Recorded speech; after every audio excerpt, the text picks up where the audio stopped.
जीवन में अगर दुख आ रहा है और वो दुख धीरे धीरे कर कर अगर कट रहा है, वो दुख धीरे धीरे कर कर समाप्त हो रहा है, तो आप परमात्मा को धन्यवाद देना चालू करना कि तेरी कृपा से यह हुआ है जो मेरा दुख धीरे धीरे कट रहा है और मालूम नहीं पड़ता। प्रतिदिन भगवान से कहते रहा करो कि भगवान मुझे दुख देना तो एक साथ मत देना, मुझे कष्ट देना तो एक साथ मत देना। जैसे मेरी माँ रोटी बनाती है तो आटे में थोड़ा सा नमक डाल लेती है, अगर मुट्ठी भरकर नमक डालेगी, ढेर सारा नमक डालेगी तो वो रोटी खारी हो जाएगी, ना उसे गाय खाएगी ना उसे स्वान खाएगा, वो रोटी कोई नहीं खाएगा, फिर वो रोटी पड़ी रहेगी। उसी तरह भगवान से कहना भोलेनाथ अगर मेरी किस्मत में, क्योंकि कर्म का भोग तो मनुष्य को भोगना पड़ेगा, मानव का शरीर तो भोगना तो पड़ेगा, जो पूर्व में कर्म कर कर आए हो उसका भोग भोगना तो पड़ता ही है। माता सीता ने एक चिड़िया को कैद में रखा तो माता जानकी को कैद में रहना पड़ा। कश्यप बाबा ने वरुण देवता की गाय को ले जाकर अपने कक्ष में बांध लिया था, यज्ञशाला में बांध लिया था, और गाय के बछड़े रोते रहे तो वरुण देव ने कश्यप बाबा को भी श्राप दे दिया था कि तुम्हें मृत्यु लोक में जाकर जैसे मेरे गाय के बछड़े अपनी मां के लिए रो रहे हैं, तुम पृथ्वी पर जाओगे और वसुदेव बनोगे और तुमको तुम्हारी औलाद के लिए रोना पड़ेगा। तो ये तो कर्म का दंड है जो मनुष्य को भुगतना। आए हो तो भोगना तो पड़ेगा, पर परमात्मा से कहते जाओ, परमात्मा से बोलते जाओ कि हे परमात्मा इतनी कृपा करना, जैसे आटे में नमक डाला जाता है और रोटी में स्वाद आता है, उसी तरह हमारी जिंदगी में दुख तो बहुत आएंगे, क्योंकि हमने पूर्व में क्या करा हमको क्या मालूम, हम क्या क्या कर्म कर कर आए ये हमें ज्ञात थोड़ी ना। इसलिए परमात्मा एक काम करना, अगर दुख देना तो एक साथ मत देना, तकलीफ देना तो एक साथ मत देना, कष्ट देना तो एक साथ मत देना, आटे में नमक के बराबर थोड़ा थोड़ा दुख डाल डाल कर देते जाना, तो हम उसको झेलते जाएंगे, हम उसे झेल कर समाप्त करते जाएंगे। पर तू अगर एक साथ दे देगा तो हमसे झेला नहीं जाएगा। एक साथ मत देना।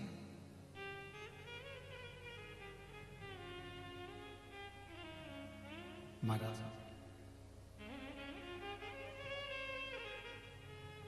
तेरी कृपा होगी तो हम उस दुख को झेल लेंगे। और जितने लोग इस कथा को सुन रहे हैं आस्था चैनल पर, फेसबुक, यूट्यूब पर, और जितने इस पावन 1, 2, 3 और 4 पंडाल में बैठकर आप लोग जो कथा का रसपान ग्रहण कर रहे हैं, बड़े ध्यान से सुनना कि दुख को अगर परमात्मा देता है तो दुख झेलने की सामर्थ्यता भी परमात्मा ही देता है, कोई दूसरा नहीं दे सकता।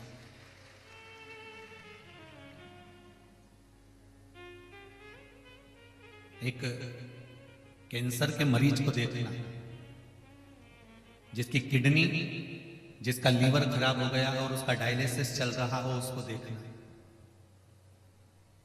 उसका पूरा शरीर, आधे से ज्यादा कैंसर मरीज का शरीर पूरा गल गया होता है, ऑपरेशन पर ऑपरेशन, ऑपरेशन पर ऑपरेशन होते रहते हैं, और वो फिर भी श्वास लेता रहता है। बोलो सही है कि गलत है? किसी कैंसर के मरीज को फिर भी श्वास ले रहा है। जिसकी लीवर किडनी गड़बड़ हो गई हो, डायलिसिस चल रहा हो, शरीर बेकार हो गया, पानी भी पिएगा तो नाप कर पिएगा, भोजन भी करेगा तो तोल कर करेगा कि इतना ही खाना है, इससे ज्यादा नहीं, पानी भी पीना है तो इतना पीना है, इससे ज्यादा नहीं, इतना ही भोजन ग्रहण करना है, इतना ही पानी पीना है, ये फल नहीं खाना, ये चीज मत खाना, लौकी की सब्जी खाना बिना उसको बगरे हुए, बड़ी साधारण सी जिंदगी, फिर भी श्वास चल रही है। परमात्मा उसको रोग, तकलीफ, दुख झेलने का बल मेरा बाबा ही दे सकता है, किसी की सामर्थ्यता नहीं हो सकती, किसी की सामर्थ्यता नहीं है। दुख झेलने का बल देगा तो मेरा बाबा देगा। किसी के घर में अगर बेटियों का जन्म हो जाता है, किसी के घर में 1 बेटी हो गई, 2 बेटी हो गई, 3 बेटी हो गई, 4 बेटी हो गई, तो माता पिता को दुख नहीं करना चाहिए कि इनको पढ़ाएगा कौन, इनका पालन कौन करेगा, इनका विद्यार्जन कौन कराएगा, इनका विवाह कौन कराएगा, इनको पढ़ाएगा कौन, इनको आगे कौन बढ़ाएगा, इनको निभाएगा कौन। अगर तुम्हारे घर में बेटियों का जन्म हुआ है तो एक बात का स्मरण हमेशा रखना कि परमात्मा जिसके घर में बेटी देता है तो उस बाप के भाग्य को भी खोल ही देता है। अगर बेटी का जन्म हुआ है तो पिता के भाग्य को खोल लेता है। तीन के भाग्य का धन हर व्यक्ति को मिलता है। पहला बेटी के भाग्य का, दूसरा गौमाता के भाग्य का, तीसरा संत ब्राह्मण के भाग्य का। अगर बेटी ने जन्म लिया है तो पिता, जब बेटी विवाह के लायक हो जाएगी, जब बेटी का विवाह, मंगल विवाह का समय आ जाएगा, जब बेटी के विवाह का समय आ जाएगा, तो ये निश्चित है कि पिता के पास कहीं से भी धन आएगा और बेटी का विवाह सोचा नहीं होगा, उससे दुगना होगा और अच्छा होगा। ये शिव की कृपा होगी। रोते तो हमें, बेटी ने जन्म ले लिया, बेटी ने जन्म ले लिया, क्या होगा और क्या। और मेरा बेटियों से भी निवेदन है,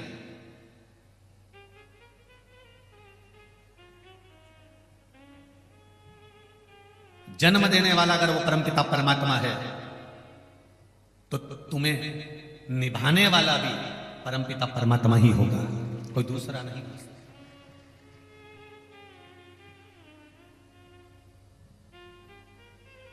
कई बेटियां ऐसी होती हैं जिनको मायके से बड़ा, मेरे मायके वाले हमको नहीं पूछ रहा है, मेरे मायके वाले मुझे नहीं पूछ रहा है, मेरे मायके वाले मुझे नहीं बुला रहा है, मेरे मायके से कोई फोन नहीं करता है, मेरे मायके से कोई मुझे लेने नहीं आता है, मेरे मायके में मेरे भैया भाभी हैं वो मुझे पूछते नहीं है, मेरे मायके में मेरे ताऊ चाचा हैं वो मुझे पूछते नहीं है, मेरे मायके में ऐसा हुआ उन्होंने मुझे पूछा नहीं, मेरे मायके में ये हुआ उसने मुझे बुलाया नहीं, मेरे मायके में वो हुआ उसने मुझे पूछा नहीं, मुझे फोन आया नहीं। मेरी बेटियों से निवेदन है,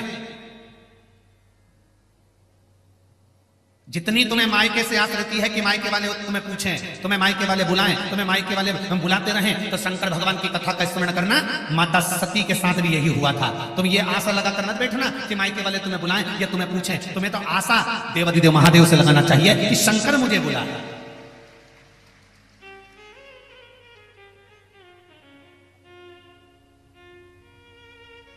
दुनिया वालों से अगर आस लगाओगे तो आस टूटेगी, पर महादेव से आस लगाओगे तो वो जिंदगी में कभी नहीं टूटेगी और महादेव उसको निभाएगा जरूर, ये निश्चित है। आस अगर परमात्मा से लगाई जाए तो वो निभती है, आस अगर संसार से लगाई जाए तो वो टूटती है।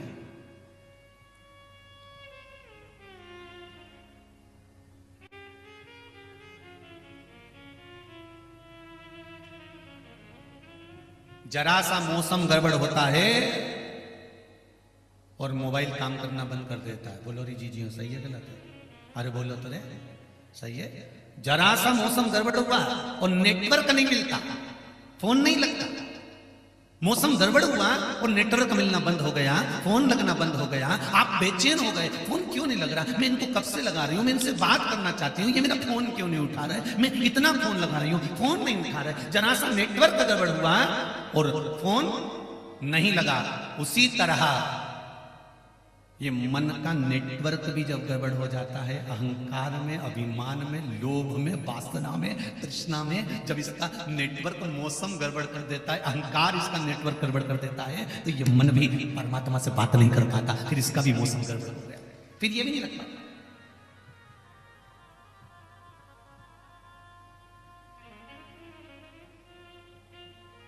फोन सही नंबर डायल करोगे, सही नंबर डायल करोगे तो सही जगह फोन लगेगा। बोलो सही है?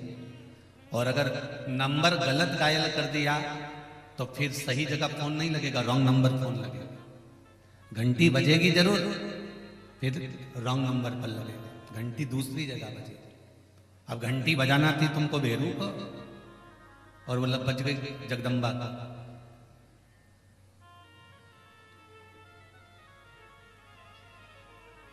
नंबर सही डायल करोगे तो घंटी भी सही जगह बजेगी। उसी तरह मंदिर में जाकर, कथा में जाकर इस मन के नंबर को परमात्मा के नंबर से श्री शिवाय नमस्तुभ्यम जब नंबर सही डायल करोगे तो ये निश्चित है घंटी भी मेरे देवाधिदेव महादेव की वही बजेगी कि मुझे बुलाया है।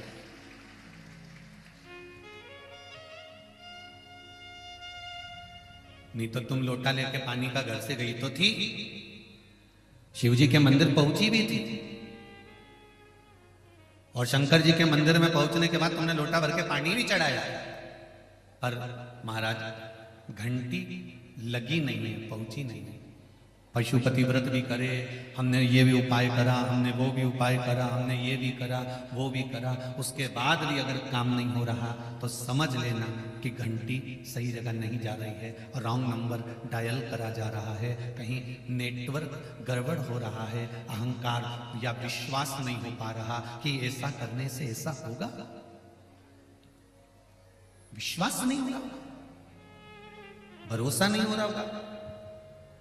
मैंने तेरे ही भरोसे, ओ बाबा तेरे ही भरोसे, हवा बिच उड़ती जावांगी, बाबा डोर तो छठी ना मैं कटी जावांगी, ओ भोले मैं तेरी पतंग, शंभू मैं तेरी पतंग, हवा बिच उड़ती जावांगी, बाबा डोर तो छठी ना मैं कटी जावांगी।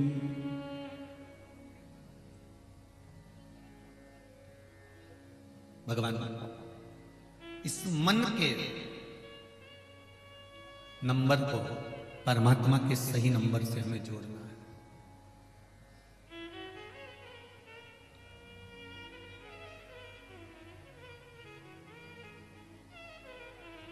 सही नंबर से जोड़ दो।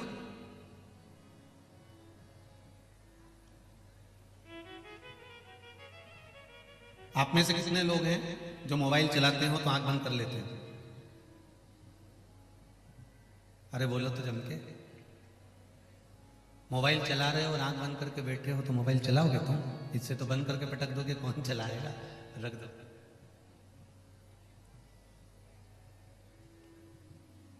मोबाइल चलाते समय दृष्टि भी, जम के बोलो जरा, मोबाइल पर होना चाहिए। एक एक शब्द जो तुम टाइप कर रहे हो ना, मोबाइल पर चैटिंग कर रहे हो, एक एक शब्द पर तुम्हारा ध्यान होना चाहिए कि क्या लिख रहे हो। काका जी कैसे हो? लिखते लिखते एक मात्रा भी, एक शब्द भी गड़बड़ हो गया, लिख रहे थे क्या कर रहे हो और एक शब्द भी गड़बड़ हो गया तो लिखा जाए कहां मर रहे हो, शब्द का गड़बड़ हो जाएगा। जरा विचार करना, मोबाइल पर चैटिंग करते समय, लिखते समय, देखते समय तुम्हारी दृष्टि, तुम्हारा मन, तुम्हारा चित्त, तुम्हारी वृत्ति उस मोबाइल पर टिकी हुई है। फिर मम्मी आवाज लगा रही है, ले चाय पी ले, आ रहा हूं 2 मिनट बस, आ ही रहा हूं। जब तक तुम्हारा मैसेज पूरा नहीं हो जाता तुम वहां से उठ के जाते ही नहीं। चैटिंग पूरी होना चाहिए।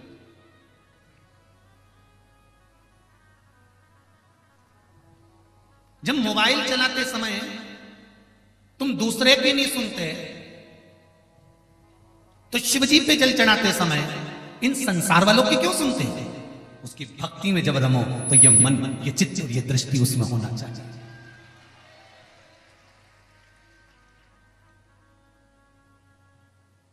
दिल तुमसे लगा बैठे जो होगा देखा जाएगा, तुम्हें अपना बना बैठे जो होगा देखा जाएगा। आज कोरियर द्वारा 2 पत्र आए हैं। पता नहीं, हम पहले भी बोलते हैं कि तुम लोगों को एड्रेस कहां से मिल जाता है राम जी। ये पत्र कोई कम पढ़ रहे हैं जो तुम लोग वहां से लिख लिख के भेज दिए हो? ये कम पढ़ रहे हैं? और लिफाफे भेज दिए। अच्छा, ये लिफाफे आ जाए और नहीं पढ़ो ना और सामने रखे रहे तो भी फिर वो कहने में आ जाता है कि हमने पत्र भेजा था और गुरुजी को दिग दी किया तो भी लिफाफा नहीं खोला, इसलिए उसको खोल के पढ़ना पड़ता। तो अभी कथा चालू होने से पहले उसको यही पढ़ रहे थे कि भेजने वाले ने भेजा। सुनीता राजेश गुप्ता 103 राधानगर इंदौर से ये कोरियर आया है। सुनीता राजेश गुप्ता 103 राधानगर इंदौर। अच्छा, इनको एड्रेस पूरा मिल गया। श्रीमान पंडित प्रदीप मिश्रा, महाशिव पुराण कथा स्थल, पटकुई हरिहर रेस्टोरेंट के पास, सागर मध्य प्रदेश। क्यों केसरवाली जी, तुम बताने गए थे क्या? बता।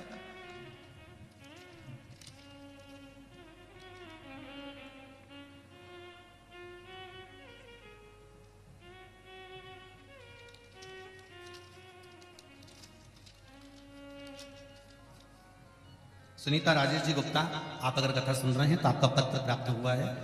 मेरी छोटी बेटी अमेरिका से एमएस कर रही है। कई कंपनी में इंटरव्यू दे चुकी थी पर सफलता प्राप्त नहीं हुई। फिर एक बड़ी कंपनी का इंटरव्यू कॉल आया। मैं उसे शिव पुराण के बारे में बताती रहती थी। आप मेरे लिए एक प्रार्थना करो गुरुदेव। जो उपाय शहद और बेलपत्र वाला उपाय बच्चे को करने वाला मैंने अपनी कामना कर कर बेटी के लिए स्वयं किया। गुरुदेव बाबा की ऐसी कृपा हुई कि वो शहद और बेलपत्र का उपाय मेरी बेटी को 190 बच्चे में से सबसे ज्यादा पैकेज पर मेरी बेटी को नौकरी मिल गई। अब लोग कहते हैं कि बेलपत्री पर शहद लगाने से कौन सा लाभ मिलता है, उनको यह पत्र भेज देना ले जाके एक बार अच्छे से। दूसरा, मेरी बड़ी बेटी शिवानी जिसका जन्म महाशिवरात्रि का है, बाबा की पुत्री है जो कि अमेरिका में कार्यरत है। उसने मुझे कहा मुझे जॉब बदलना है। मैंने पशुपतिनाथ के व्रत और हैदराबाद वाली कथा इसी कामना से सुनी। टीवी के सामने बैठकर हैदराबाद की कथा मैंने इसी कामना से सुनी बाबा कि ऐसी कृपा बरस जाए। और बाबा की कृपा से दुनिया की सबसे बड़ी कंपनी फेसबुक का एक कठिन इंटरव्यू मेरी बेटी ने निकाल लिया। मैं क्या बखान करूं बाबा का, और उसकी भी जॉब दूसरी कंपनी में लग गई। ये शिव की कृपा, ये शिव की उदार है। एक पत्र और आया, वो भी लिफाफा देख लो नहीं तो बाद में कहेंगे कि हमारा लिफाफा नहीं खुला।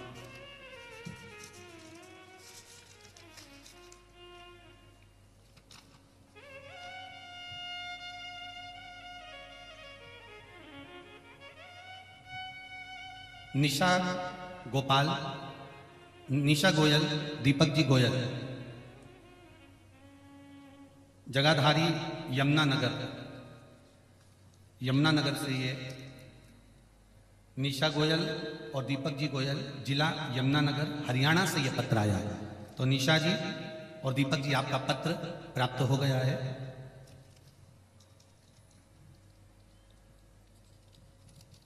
हमने पहली कथा रुद्राक्ष महोत्सव की दिल से सुनी थी, तब से हमने आपसे जुड़ गए थे। गुरुदेव मेरे पति 12 महीने सोमवार का व्रत करते हैं। उन्हें जब पहली बार व्रत में बेलपत्र चढ़ाने का महत्व मैंने बताया, तभी मेरे पति ने शहद वाला प्रयोग कर कर बेलपत्र का प्रयोग करा और एक सर्विस को जो ढूंढ रहे थे, नौकरी को जो ढूंढ रहे थे, और बाबा की कृपा से उनकी सरकारी नौकरी डाक विभाग में लग गई। ये शिव जी को धन्यवाद देने के लिए पत्र लिखा। ये सबसे पहला पत्र हम आपको भेज रहे हैं, बाबा की कृपा।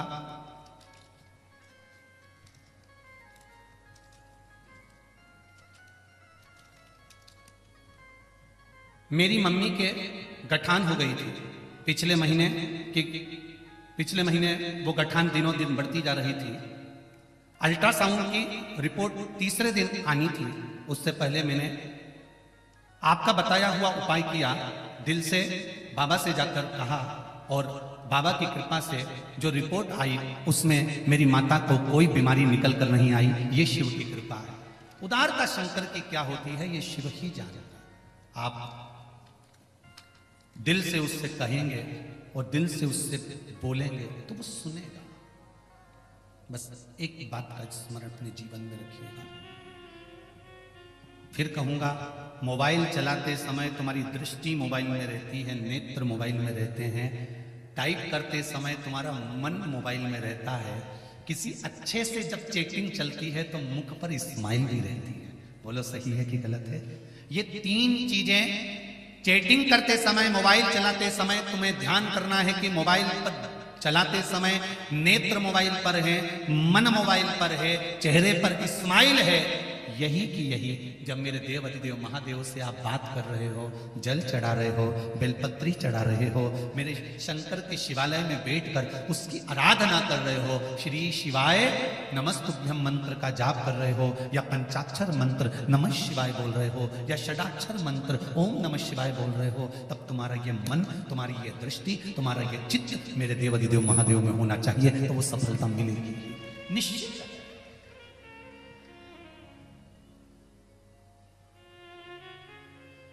कुछ बोलना चाहते हो?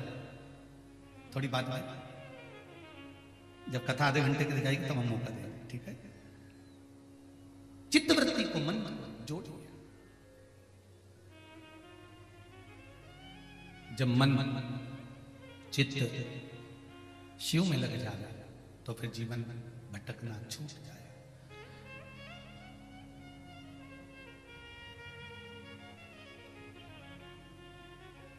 जो असल में है मस्ती में डूबे, उन्हें क्या परवाह जिंदगी की। जो उतरती है चढ़ती है मस्ती, वो हकीकत में मस्ती नहीं है। ये तो प्रेम की बात है ऊधो, बंदगी तेरे बस की नहीं है। आप मन चित्त परमात्मा में लगाओ तो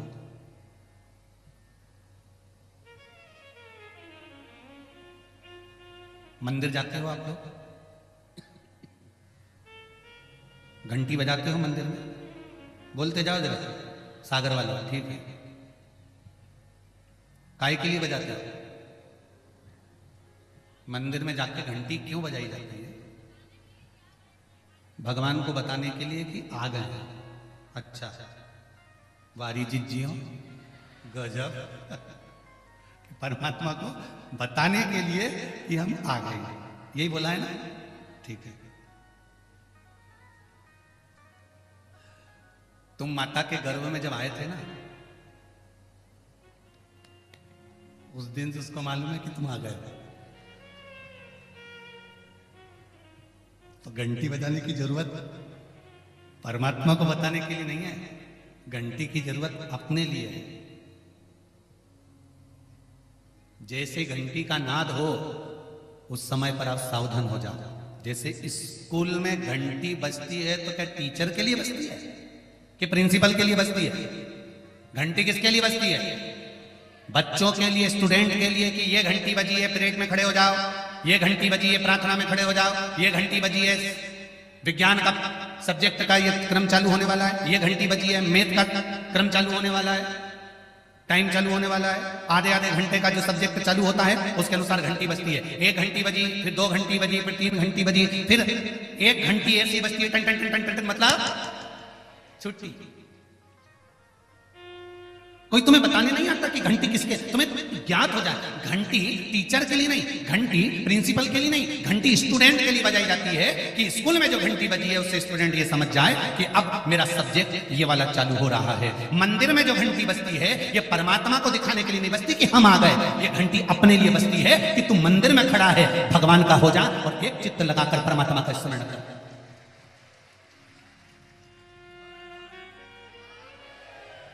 ये घंटी अपने लिए बची है कि हम परमात्मा के दरवाजे पर आए हैं और परमात्मा में हमारा चित्त लगाना है। जिज्जियों अच्छे से सुन लेना, घंटी बजाकर हमें भगवान से नहीं कहना कि हम आ गए हैं। ये कोई घर थोड़ी ना है। भगवान को तो माता के गर्भ में जब हम आ गए थे, उस समय से माता के गर्भ में जब हम पहुंचे थे, उस समय से परमात्मा को मालूम है कि तू संसार में जन्म लेने वाला। और देखो तुम साहूकार बनोगे कि चोर बनोगे ये भी उसको मालूम है।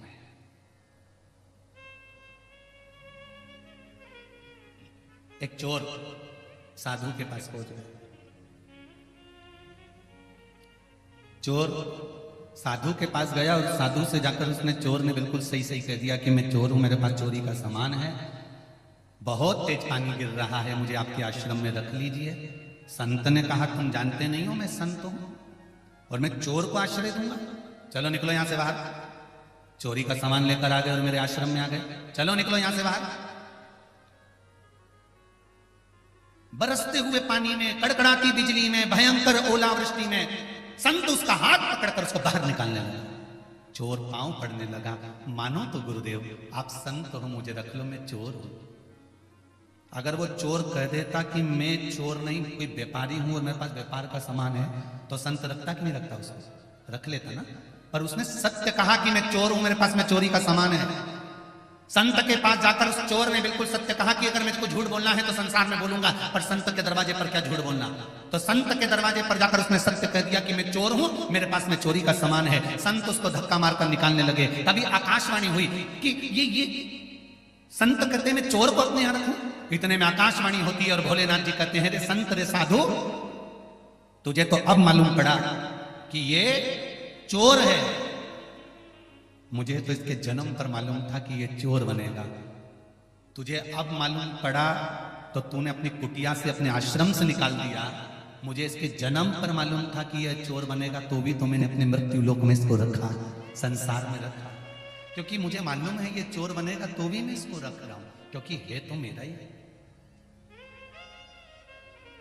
ये है तो मेरा। हम परमात्मा को घंटी बजाकर ये ना जताएं कि हम तुम्हारे यहां आए हैं, तो भगवान भी कहेगा तो एहसान करने आए, लोटा भर के पानी चढ़ाने आए। हमें भगवान को बताने के लिए घंटी नहीं बजाना है, हमको अपने मन की एकाग्रता के लिए, मन के केंद्र के लिए, मन की स्थिरता के लिए जब घंटी बजाई जाती है, घंटी के नीचे खड़े होकर घंटी को बजाया जाता है। जब उसकी ध्वनि निकलती है तो उससे श्रवण शक्ति से एकाग्रता का भाव जागृत होता है और परमात्मा के सामने हम खड़े होते हैं। तभी इस मन को केंद्रित करने का एक फल हमारे सम्मुख में होता है। हमें मन को केंद्रित करना है।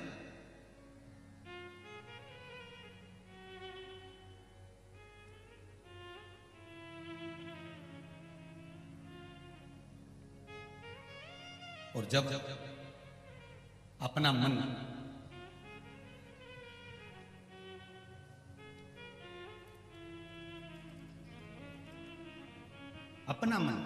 जब परमात्मा की भक्ति में केंद्रित होता है, तब जीवन का सुख प्राप्त होता है। जीवन का एक आनंद परमात्मा के श्री चरणारविंद। महाराज जब भगवान के चरणों का रस तत्व एकाग्र चित्ता से, एकाग्र आनंद से हम प्राप्त करते हैं, तो जीवन का सुख अपने आप मिलने लगता है। श्री शिवाय नमस्ते। पहले भी कहा है, इस मंत्र का जाप जब जब शिव महापुराण में आए, तब एकाग्र चित्त होकर थोड़ी देर बैठकर भगवान से हृदय लगाकर मंत्र बोलने के बाद अपने दिल की बात भगवान से कह दो, तो अगली जब कथा होगी तो तुम भी वहां पहुंचे मिलोगे कि बाबा ने हमारी कामना पूर्ण कर दी। उससे ये मंत्र नहीं है, ये बाबा से कहने का एक आनंद है, बाबा से अपनी मन की बात कहने का एक सुख है। श्री शिवाय नमस्तुभ्यं, श्री शिवाय नमस्तुभ्यं, श्री शिवाय नमस्तुभ्यं, श्री शिवाय नमस्तुभ्यं, श्री शिवाय नमस्तुभ्यं। बाबा से अपने मन की बात कहना एक सुंदर तरीका है।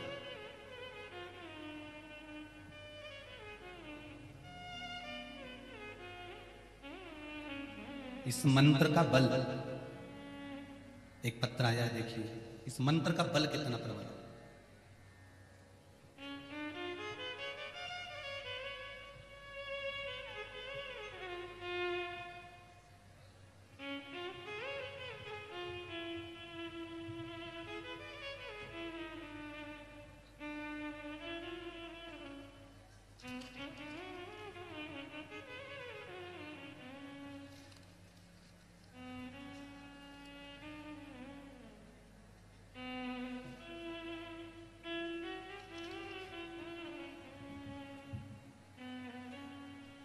मीरा श्रीवास्तव नहीं, मीरा श्रीवास ग्वालियर से आई हैं, कहीं बैठे हैं, हाथ हिलाएंगे।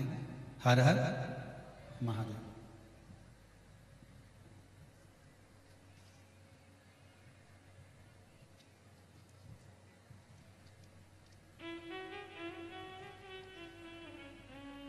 मीरा जी, बाबा की कृपा, जरा माइक पहुंचाइए, पहुंचाइए। वो ग्वालियर वाली बहन जी को जल्दी पहुंचाओ। हाँ, देते जाओ, एक दूसरे को बढ़ाते जाओ जरा थोड़ा। मीरा जी श्रीवास ग्वालियर से हैं।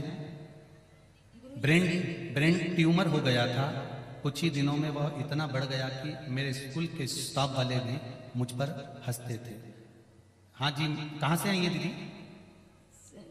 ग्वालियर से श्री शिवाय। नमस्तुभ्यम, श्री शिवाय नमस्तुभ्यम।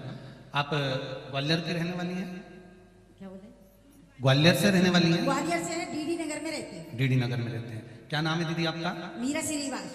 मीरा श्रीवास। आपने इसमें लिखा है, सबसे पहले तो अपने पत्र के ऊपर ही लिख दिया, 2 दिन में